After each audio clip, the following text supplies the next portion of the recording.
Amigos, muy buenos días. Aquí estamos acompañados de Ceci Gracias, para doctor. nuestro programa de la Divina Voluntad. Así que, pues Ceci, Hoy ¿qué tenemos es? un tema muy interesante y polémico además, así que no se vayan, disfrútenlo con el doctor Tomasini. Prometo dejarlo hablar más. Eh, y el día de hoy vamos a preguntarle al doctor sobre la vida trinitaria del hombre en la Divina Voluntad. ¿Cómo debe vivirse esa vida en el Padre, en el Hijo y en el Espíritu Santo, conforme a lo que el Señor le reveló a Luisa? ¿Y cuáles serían las conclusiones? Creo que pues esto nos va a llevar un poquito más de un programa, como siempre, pero... Sí, yo creo que sí. Es que hablar de la Trinidad, bueno, primero tendríamos que definir a la Trinidad. O sea, yo creo que es algo que no hemos todavía, ni con mucho nos hemos acercado a entenderla, ¿no? Sin embargo, a través de los escritos de Luisa creo que hemos ido profundizando un poco más para saber qué es esta Trinidad. La definición es 3 personas distintas en un solo Dios verdadero. O sea, son 3 personas que están unidas, y son indisolubles, inseparables, pero unidas en una, ¿cómo podríamos decir? Una entidad, vamos a ponerlo así. Sí, que nos permite entender que es un solo Dios en tres Un personas. solo Dios. Esto quiere decir que es el mismo Dios que actúa como Padre, actúa como Hijo y actúa como Espíritu Santo. O sea, y la pregunta que inmediatamente surge es, bueno, ¿y por qué tiene que actuar de esa manera? La respuesta es muy obvia y muy lógica, ¿no? Dios es amor. El problema es, vamos a definir qué es el amor. ¿Qué es el amor, Ceci? Pues yo creo que es la forma de expresión más sublime de nuestro propio ser con respecto a los demás.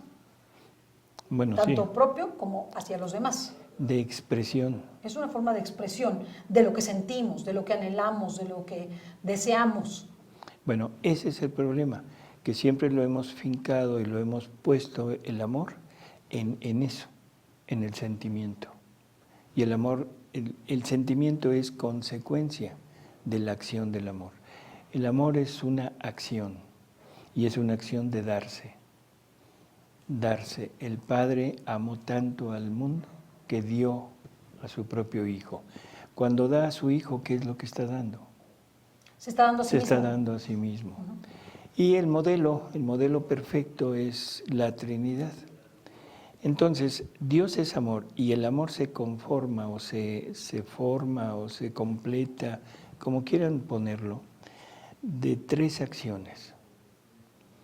La primera acción es ese darse. La segunda acción, ¿cuál sería? Ese amor que ya dio, ya con eso es Se suficiente. desarrolla o se ejecuta.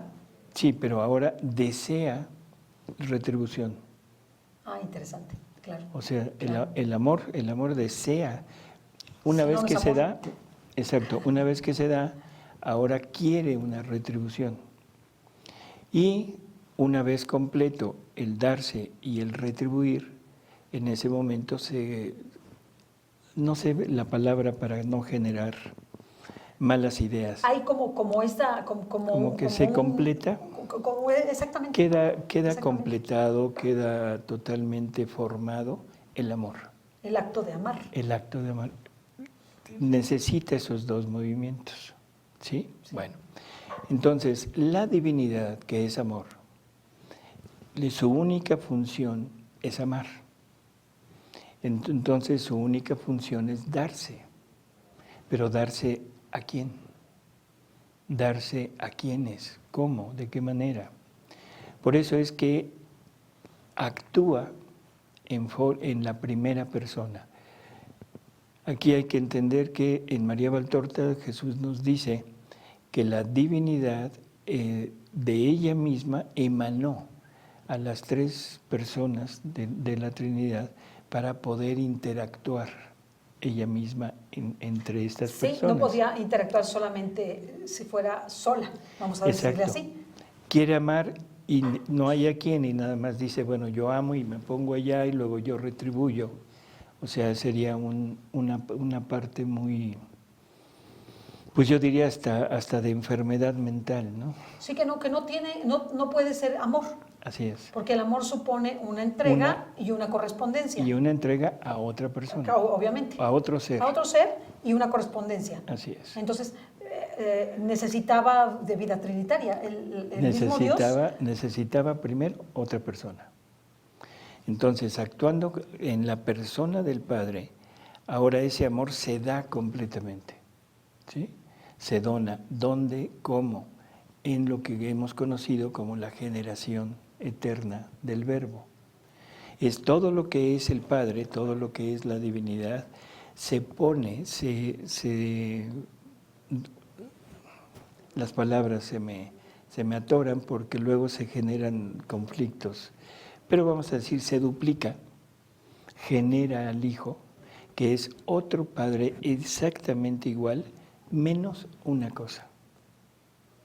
¿En que tiene humanidad? No. En que no puede darle la paternidad. ¿La paternidad humana? No, la paternidad divina. ¿Por qué? Porque el Padre es el que genera al Hijo. El Hijo es generado, el Padre genera. El acto de generar no se lo puede dar porque el Hijo no genera. El Hijo es generado. ¿Y qué diferencia hay entre generar y engendrar? ¿Qué es lo Ahorita que vamos a quedarnos con generar. Con generar. Okay. El Padre genera al Hijo, pero al Hijo divino, a la segunda persona de la Trinidad. No estamos hablando de la segunda persona en carne, sino en divinidad. En divinidad. Entonces el Padre genera al Hijo y es todo lo del Padre menos la generación. Y eso es lo que lo diferencia del Hijo, porque si no, sería nada más ponerse allá todo Él. Ah, ya entendí. ¿Sí? ¿Sí se entiende? Sí, se entendió. Entonces el Padre se da todo menos su acto, que es lo que lo identifica como el generador y el creador de todo y el que de Él sale todo. ¿Sí? Ahora, ya está la segunda persona de la Trinidad. El Padre ya completó su primer trabajo, que es darse.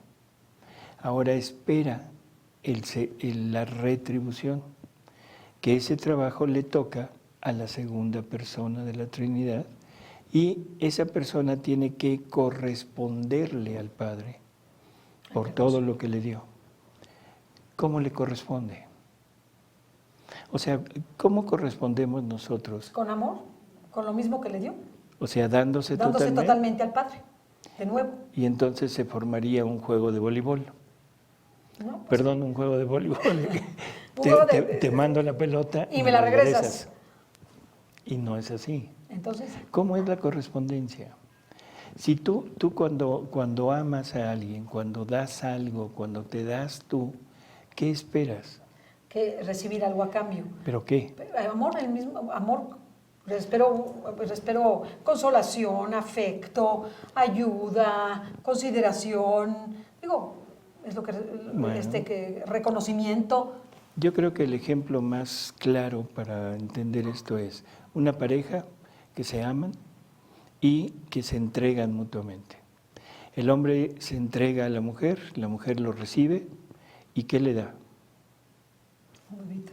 Un bebito. Exactamente, un bebito. O sea, es un tomar lo que el hombre le da y llevarlo a cabo, vamos a decirlo así, ¿sí? Trabajarlo y entregar algo que es el producto ahora de los dos. No es el producto nada más del hombre, no es el producto nada más de la mujer, sino es un producto que se forma de los dos, pero todo hecho por la mujer. Claro. ¿Sí? Claro. Así el hombre no participó. O sea, la incubadora es la mujer. Más que la incubadora, ¿no? Es, vamos a decir así, es la generadora, porque es la que le da todo y es en donde se lleva a cabo todo el proceso de formar ese nuevo ser. Y cuando se lo da, es cuando corresponde, porque en ese bebé está parte del padre y parte de la madre. O sea, Es una son maravilla. 50 y 50. Es una maravilla. Ujú. Es una maravilla. Entonces, este ejemplo es, yo creo que Como el más exacto, claro. el más claro. El padre se da todo al hijo. El hijo es generado, o sea, no tiene el acto de generar, sino tiene el acto de corresponder. Y tiene que corresponder tomando todo lo que el padre le dio, igual que la mujer, procesarlo, hacerlo, llevarlo a cabo y entregárselo hecho. Que sería la redención. Y la creación. O sea, pero la redención de toda la creación a través de él. El padre, todo lo que es el padre, se lo da al hijo. Sí, todo. Y el hijo es el que tiene que hacer las cosas. ¿Con qué creó el padre el universo? ¿Con el hijo? Con su palabra, ¿no? Sí, con su palabra. ¿Y cuál es su palabra? Fiat. Hágase. ¿Y cuál es el fiat? Hágase. ¿Y esa palabra cuál es? La segunda persona de la Trinidad. O sea, que el primer hágase es el hijo. ¿Cómo se llama una palabra que es acción? No sé, doctor. Verbo. Ah, ok. O sea, doctor, ya estoy pensando en algo muy rebuscado. es bueno, es el verbo. Sí. ¿Y cómo se llama la segunda persona de la Trinidad? Es el verbo. Es el verbo eterno. Entonces, el verbo eterno es la palabra de Dios y es la que lleva a cabo todo lo que Dios había querido, porque todo se lo puso a Él. Es la acción de Dios. Es la acción de Dios, es la palabra de Dios y es el que realiza todo el plan de Dios y se lo entrega al Padre cuando ya todo está hecho. Se lo regresa. Así es, se lo regresa, pero le dice, Padre, aquí está, todo está hecho, todo está consumado. Y ese todo está consumado forma el amor completo. Ahora sí, la divinidad tiene la acción del dar Sí. y la acción del llevar a cabo todo y recibir. Y eso lo encierra en una sola persona, que es la tercera persona de la Trinidad, que es el Espíritu Santo. El Espíritu Santo es el que contiene, el que amarra esas dos acciones y forma el amor verdadero, el amor completo de Dios. ¿Se entiende? Sí, sí se entiende más. Digo, desde luego que estamos hablando de altos vuelos al hablar de la Trinidad, ¿verdad? Algo que muchos filósofos, muchos santos han querido entender y han querido poner en palabras y pues realmente se quedan siempre cortos. Pero igual nosotros, yo creo que la oración en donde nosotros efectivamente vemos esta acción de Dios en la Trinidad, pues la encontramos en el credo que recitamos si queremos hacerlo todos los días. La verdad es que es una oración extraordinaria. Así es. Porque los padres de la iglesia se tardaron 300 años en discutir esto. 300 años de concilios. O sea, se dice facilísimo, ¿no? Nosotros recitamos el credo y lo hacemos como si fuera una... Pues ellos, 300 años de discusiones, de entender, de no entender, poder aterrizar las palabras de Jesús sobre la Trinidad, sobre el Padre y sobre el Espíritu Santo, incluyéndose Él, ¿no? Entonces, es una oración muy sagrada, que le agrada mucho al Padre. El Padre en diversas relaciones privadas ha dicho que le agrada extremadamente que le reciten el credo. ¿Por qué? Porque ahí contemplamos precisamente esa vida trinitaria. Así es. Y a mí me gustaría también como profundizar qué quiere decir vida trinitaria, cómo vive Dios. Yo vivo de una manera, pero ¿cómo vive Dios? ¿Cómo vivirá Dios? No lo sé, doctor, pues es Dios. Por eso, creo que es con esto que acabamos de decir, vamos a tratar de resumirlo. Dios es infinito en todo, infinito en bienes, infinito en belleza, en potencia, en sabiduría, en todo. Sí. Y dentro de ese todo que es Dios, se encuentran todos los gozos posibles, todas las bienaventuranzas posibles que el mismo Dios goza. O sea, Dios se goza de sí mismo, Dios se recrea en sí mismo por ser la perfección. Claro. Bueno, pero ese Dios que se recrea en sí mismo tiene que recrearse en algo que vamos a tratar de humanizarlo para entenderlo. Tiene que verse para saber quién es. Ahí ya tengo conflicto. Sí, ya sé que hay conflicto. Hay conflicto, porque se necesita que este Dios se manifieste para decir, ese soy yo. Y no podría ser de otra manera. Pues si Él mismo es Dios. Yo pienso que, mira, meterse en discusiones de tipo filosófico y teológico es, a mi modo de ver, medio, aparte de aburrido, terriblemente complicado, y no vamos a llegar a nada. No. ¿Sí? O sea, no vamos a llegar a nada. Pero podemos entender algo. Si Dios hizo las cosas así, es que así deben ser, y es la única manera de que se lleven a cabo, y es la mejor manera de hacerlo. Es la mejor manera. Yo creo que eso lo define perfectamente. Es la mejor manera. Podría haber muchas más, pero esa es la mejor. No podría. Bueno, esto sí se confirma, con esto se confirman las palabras de Jesús en el Evangelio. Cuando Él habla y dice, está rogándole al Padre por sus apóstoles y por todos nosotros, y al final dice, yo en ellos, tú en mí, para que ahora ellos sean uno con nosotros, como tú y yo somos uno. Ese es el punto. Necesitamos a un Jesús, a un Verbo encarnado, viviente en nosotros, obrante en nosotros, para que el Padre pudiera tener esa familia humana y el Verbo tuviera también una familia ya de Él propio. Y ahí fundar su reino. Entonces con esto se completa esa parte del hacerse carne, el por qué hubo la necesidad de que el Verbo tomara carne. En este sentido, doctor, ¿cuál es el riesgo que tiene Jesús? Porque Él toma la carne y sale de donde está a una realidad humana. ¿Tiene un riesgo? ¿Tiene un riesgo para Él como Dios, como hombre? Tiene un riesgo, diríamos, calculado, perfectamente calculado. Dios sabe que su Hijo, ya encarnado, va a tener una familia. Dios sabe que esa familia debe aceptar voluntariamente la presencia, la unión, la fusión con su Hijo para llevar una vida divina en el mundo. Sabe que el hombre va a decir que no. O sea, el hombre va a decir no quiero, y en ese momento empieza la historia de la humanidad ya en pecado, ¿sí? Fuera del plan trinitario. Ya hemos hablado de por qué corren a Adán y Eva del paraíso y todo, pero el punto principal es este. Dios sabe qué se necesita para que este hombre regrese a su punto de origen. Y el Hijo sabe perfectamente qué es lo que tiene que venir a hacer. No hay absolutamente nada oculto para Él. Ni siquiera una ofensa, un golpe, una escupitina, un latigazo, una espina.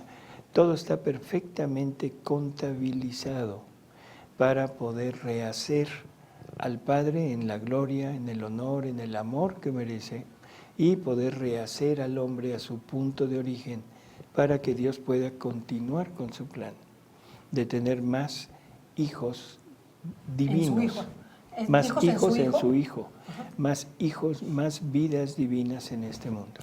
¿Y no es muy grande riesgo la pérdida de hijos que no se adhieren a la divina voluntad? Bueno, no se adhieren a nada del plan de Dios ni a la ley de Dios, y se pierden irremisiblemente en el infierno. ¿Qué dolor hay para Jesús y para el Padre en estas pérdidas? Te metiste en un tema muy como de costumbre. Dios necesita un determinado número de personas que acepten un determinado número de vidas que Él saca de sí mismo para cada uno de nosotros. Me gusta ponerlo en cifras concretas y pequeñas. Vamos a suponer que Dios quería tener 10 hijos igual que su hijo, viviendo junto con su hijo. Pero por efecto del pecado, por efecto de la voluntad humana libre, por efecto de toda la soberbia del ser humano, el Padre sabe que no van a aceptar este plan y que para tener 10 necesita crear, no sé, 1,000,000. Sí, por cada 10. Por eso, 1,000,000 para que haya 10.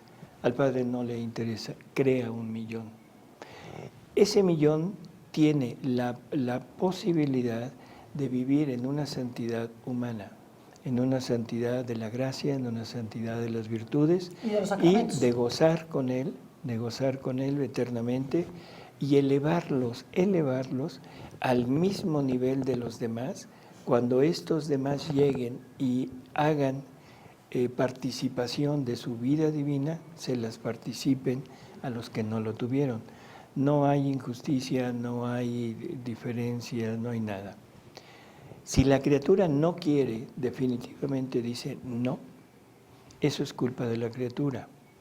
Y aquí viene lo escandaloso, y perdón que lo diga de esta manera, pero Dios ama en la criatura lo que Él ha puesto de Él en ella. ¿Y?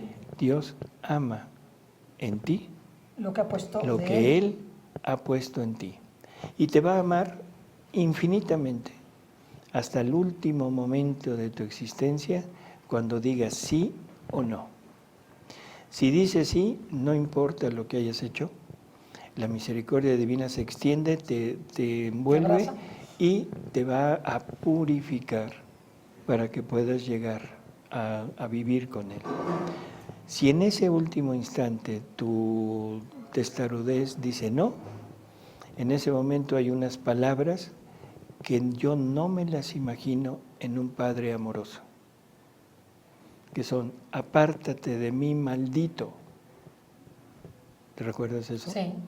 Apártate de mí, maldito.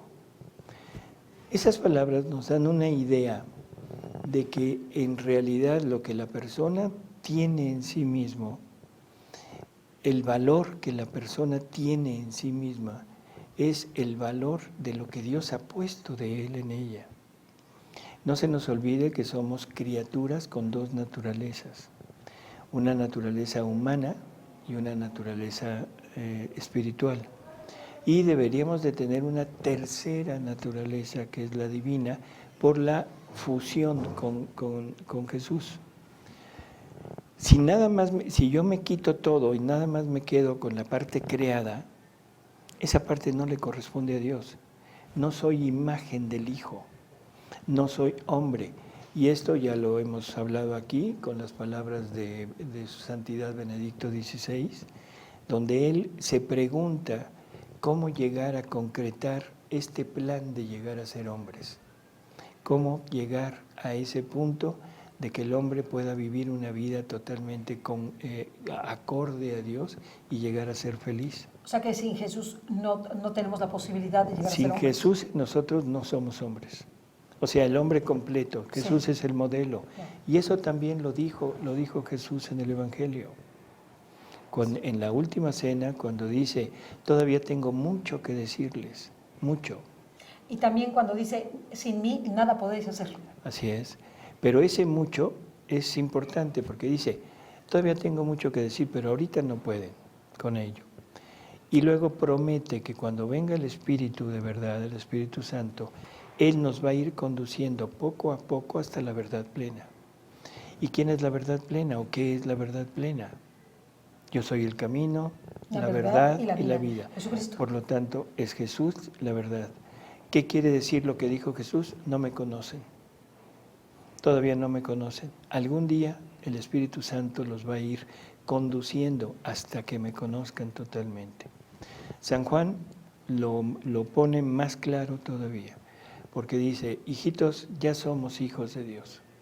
Ese hijos de Dios que era como la meta total para el ser humano, y él dice: ya somos hijos de Dios, pero lo que vamos a hacer o lo que debemos ser, no lo conocemos. Pero sabemos que cuando Cristo se manifieste, entonces sabremos lo que debemos ser porque lo veremos tal cual es. ¿Qué dijo? ¿Qué dijo? ¿Qué dijo? ¿Qué dijo? Que lo que tú debes ser, no lo vamos a ver más que cuando comprendamos, entendamos a Jesús, pero en totalidad. Y en ese momento estaremos llegando a ese punto de decir, ese es lo que yo debo ser. ¿Y qué vamos a ver en Jesús? Una naturaleza humana, yo también la tengo. Una naturaleza espiritual creada, yo también la tengo. Alma, espíritu, con sus potencias. Pero también Jesús tiene una naturaleza divina y esa yo no la tengo. Yo no la tengo. Claro, claro. Entonces ahora Jesús me comparte y me dice, quiero ya compartirte mi vida, compartirte mi voluntad y esto es lo que te quiero dar. Así que adelante y esto es lo que debe ser. Si Jesucristo ha vivido toda la vida de todos los hombres en su propia vida, seguramente el único que ha sentido nuestro propio dolor ha sido Él. Así decir, es. de manera individualizada. La pregunta sería cómo le hizo, ¿no? ¿Cómo le hizo o cómo le hace para sentir lo que nosotros sentimos o vivir nuestra vida con todas nuestras vicisitudes? Porque si pensamos solamente en cada persona, nos volvemos locos de todas las vicisitudes y problemáticas y dolores y fracasos e incluso gozos que tenemos. Entonces, ¿dónde está? ¿Cuál es el sufrimiento de Jesús y por tanto del Padre, o el Padre está desligado de ese sufrimiento, respecto de vivir todas nuestras vidas? Es decir, hablando de todas las criaturas de todos los tiempos. Por eso, lo primero que necesitamos entender es que Dios, en su naturaleza divina, no es capaz de sufrimiento. De dolor, perdón. No tiene ya dolor. No hay dolor. Nunca lo tuvo, perdón. Nunca lo tuvo. Claro. Perdón. ¿Por qué? Porque es Dios, nada más. Ahora, para poder tener ese sufrimiento, ese dolor, es la humanidad de Él mismo, que es Jesús, en donde Él va a sentir el dolor, donde Él va a sentir el sufrimiento. Ahora, o sea, ¿qué sí quiere decir que el Padre sufre? Es que sufrimiento, aquí, aunque ya lo hemos tocado, pero vale la pena aclararlo. Sufrimiento, según Santo Tomás de Aquino, es un movimiento de la voluntad. No es una sensación física, orgánica, fisiológica, sino es un movimiento de la voluntad. Queriendo lo que no es o no queriendo lo que es. Esto es Santo Tomás de Aquino. Queriendo lo que no es. Dios quiere que todos viviéramos en su voluntad, que todos fuéramos como Él lo había planeado, pero no lo somos. Ahí ya hay un sufrimiento. Dios no quisiera lo que es. Dios no quisiera ver personas que viven nada más para ellas, personas egocentristas, pobreza, violados, vejados, asesinatos, todo lo que pasa, ¿no? Pero es.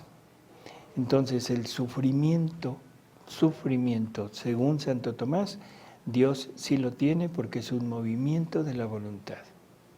Ahora, dolor, ese no.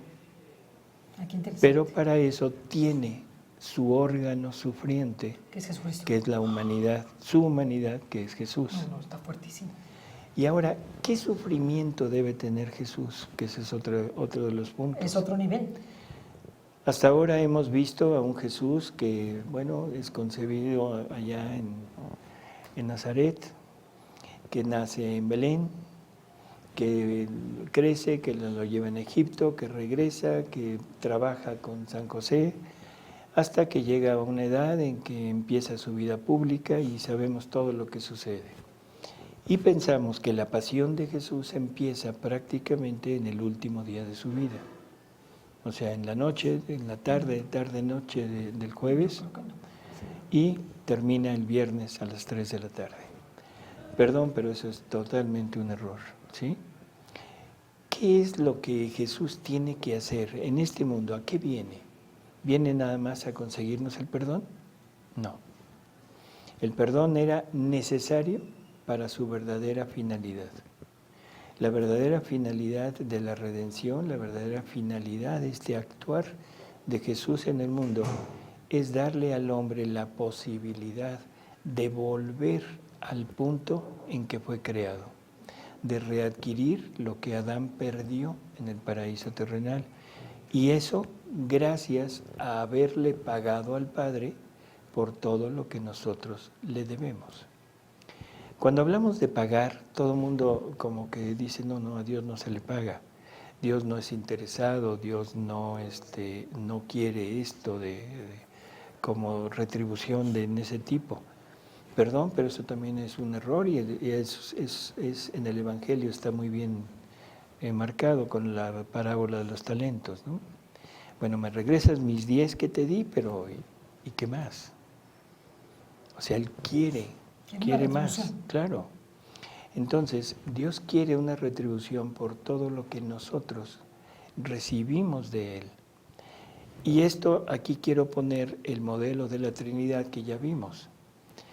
El Hijo recibe todo lo del Padre, pero también recibe todo lo que el Padre quiere. La forma de corresponder es usar toda la potencia, todos los atributos del Padre para realizar lo que el Padre quiere y entregárselo, pero ya hecho. ¿Se entiende? Como si todos los seres, y todas las criaturas y todos los tiempos hubieran hecho todo conforme a la voluntad de Dios. Así es.